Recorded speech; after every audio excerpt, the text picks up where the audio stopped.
بیٹی کا کوئی مسئلہ ہے تو سسرال ہیں وہ فورس کر رہے ہیں کہ تعویذ لیا جائے، دھاگے باندھے جائیں، تو اس بارے میں آپ گائیڈ کریں کہ مجھے کیا کرنا چاہیے۔ میں نے چند دن پہلے دیکھا کہ پتہ نہیں مرغی کا یا کس چیز کا علاج ہے کہ گدھے کے کھر کاٹ کے گلے میں ڈالو۔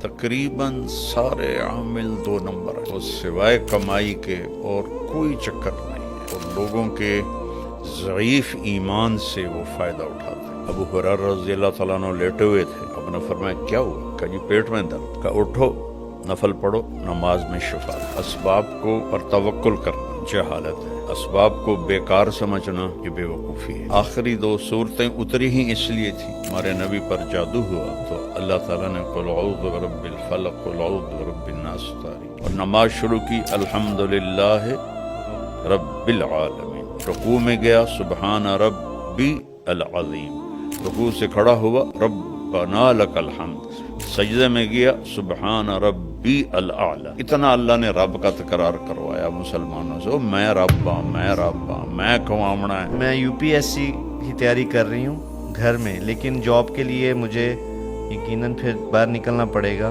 جاب کرنی چاہیے یا پردے کی وجہ سے جاب چھوڑ دینی چاہیے؟ صحیح بات یہ ہے بیٹا کہ عورت کے لیے جاب نہیں ہے، وہ خاوند کے ذمے ہے کہ وہ اپنی بیوی کو موت تک اس کی کفالت کرے، اس کے بچوں کی، اور عورت کی جاب ہے گھر اور بچوں کی تربیت اور پرورش، تو سب سے بڑی جاب۔ کسی جگہ ضرورت بھی ہوتی ہے عورتوں میں ڈاکٹر ہونی چاہیے، چونکہ عورتوں کا علاج ہے، جہاں ضرورت ہے وہاں تو شریعت کی طرف سے بھی ہے۔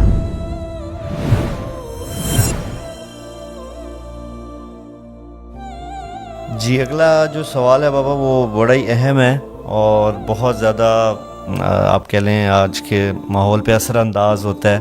تو یہ بھی ایک بہن ہے جن کا نام بسمہ ہے، اور یہ ان کا اپنا مسئلہ انہوں نے ذکر کیا، لیکن اس سوال میں اس کے جواب میں کئی لوگوں کی رہنمائی ہوگی۔ ان کی بیٹی کا کوئی مسئلہ ہے تو ان کا کہنا ہے کہ ان کو جو ان کے اہل سسرال ہیں وہ اس پہ فورس کر رہے ہیں کہ تعویذ لیا جائے، دھاگے باندھے جائیں، تعویذ، دھاگے، عملیات یا دم کروایا جائے، اس چیز کے اوپر بہت زیادہ زور دیتے ہیں سسرال والے۔ پوچھنا وہ یہ چاہ رہی ہیں کہ میرا ان چیزوں پہ بالکل یقین نہیں ہے، تو اس بارے میں آپ گائیڈ کریں کہ مجھے کیا کرنا چاہیے، کہ اس طرف تعویذ یا عمل یا عملیات کی طرف جانا چاہیے یا علاج کرنا چاہیے۔ اور یہ آپ دیکھتے بھی ہیں بابا سوشل میڈیا پہ آج کل ایک بھرمار ہے۔ اس وقت تو سوشل میڈیا پر بھرمار ہے، یہ پڑھ لو، وہ پڑھ لو، یہ کر لو، وہ کر لو۔ میں نے چند دن پہلے دیکھا کہ پتہ نہیں مرغی کا یا کس چیز کا علاج ہے کہ گدھے کے کھر کاٹ کے گلے میں ڈالو۔ اللہ ان کو ہدایت دے، انہوں نے امت کو گمراہ کر دیا۔ اللہ نے ہمیں سورۃ فاتحہ دی ہے جو ہر بیماری کے لیے شفا ہے، اور آیات شفا ہیں قرآن میں، وہ پڑھیں۔ آخری 2 صورتیں اتری ہی اس لیے تھی، ہمارے نبی پر جادو ہوا تو اللہ تعالیٰ نے قل اعوذ برب الفلق قل اعوذ برب الناس اتاری۔ کسی عامل کے پاس جانے کی ضرورت نہیں ہے، تقریباً سارے عامل 2 نمبر ہیں، اور سوائے کمائی کے اور کوئی چکر نہیں ہے، اور لوگوں کے ضعیف ایمان سے وہ فائدہ اٹھاتے ہیں، اور ایک ایمان کا ضعف ہے، ایک جہالت ہے، تو اس سے عاملوں کی تو مٹی بھی سونا بنتی جا رہی، اور لوگ ویسے کہ ویسے ہیں۔ تو اس لیے عاملوں سے کوئی 3-4 میل دور رہیں، نماز پڑھیں، نفل پڑھیں۔ ابو ہریرہ رضی اللہ تعالیٰ عنہ لیٹے ہوئے تھے، آپ نے فرمایا کیا ہوا؟ کہ پیٹ میں درد ہے۔ قم فصل فإن فی الصلاۃ شفاء۔ ابو ہریرہ کیا ہوا؟ کہ جی پیٹ میں درد ہے۔ کہ اٹھو، نفل پڑھو، نماز میں شفا ہے۔ اللہ، اب یہ عمل بتائیں تو عاملوں کی روزی جاتی۔ اس لیے میری گزارش ہے کہ عملوں سے دور ہی رہیں تو اچھا ہے. اور ایک اور بڑا مسئلہ بابا سامنے آتا ہے کہ بہت سے لوگ بجائے علاج کے جن کو دوا کی ضرورت ہوتی ہے وہ بھی رخ کرتے ہیں عاملین کا. ایسے کتنے لوگوں مار دیے انہوں نے. جی علاج کی بجائے وہ عاملوں کے پاس جاتے ہیں, اخیر پھر وہ یا تو شدید بیماریوں میں مزید بڑھ جاتے ہیں جی یا پھر آگے چلے جاتے ہیں.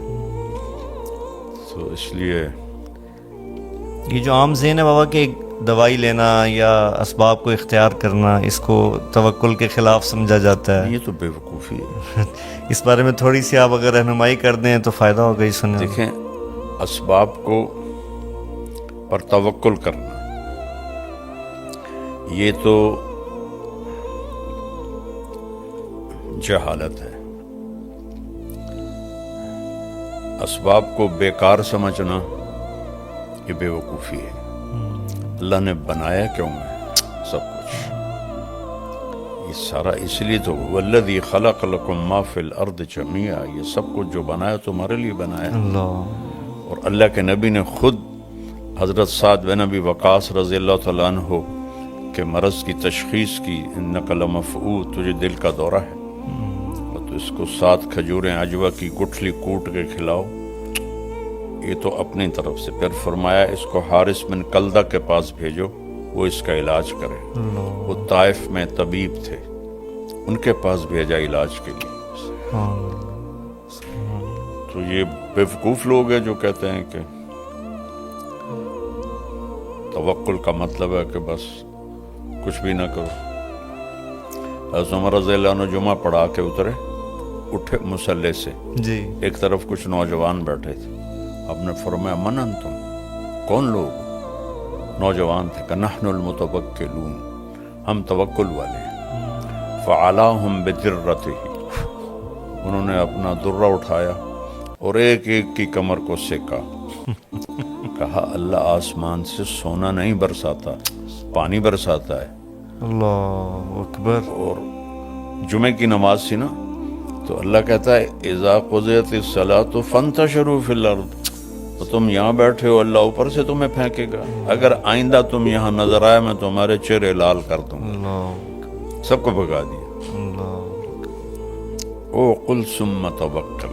ایک صحابی نے پوچھا یا رسول اللہ, اونٹ کو باندھ کے توکل کروں یا ویسے ہی توکل کروں؟ آپ نے فرمایا او قل ثم توکل, پہلے اس کو باندھو پھر توکل کرو. ہمارے نبی غار میں چھپے بیٹا, اللہ کیا آپ میں توکل نہیں تھا؟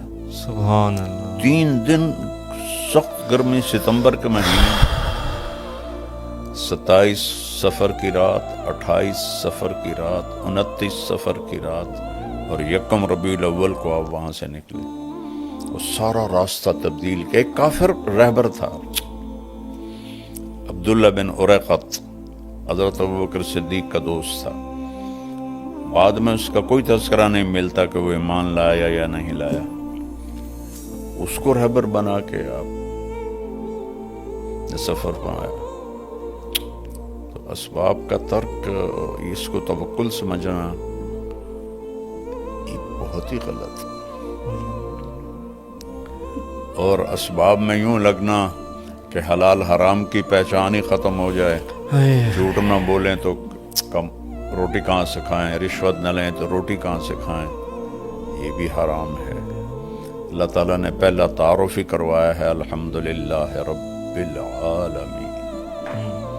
صرف تمہارا نہیں, پتہ نہیں کتنے عالم ہیں, سب کا رب, سب کو پالتا.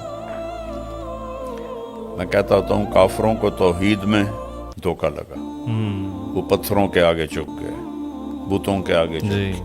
مسلمانوں کو ربوبیت میں دھوکہ لگا, توحید میں دھوکہ نہیں ہے. کسی کے آگے پتھر کا بت رکھو, شرابی جواری کیوں نہ ہو, اسے کوئی نہ سجدہ کر کا توبہ توبہ میں کافر ہوں.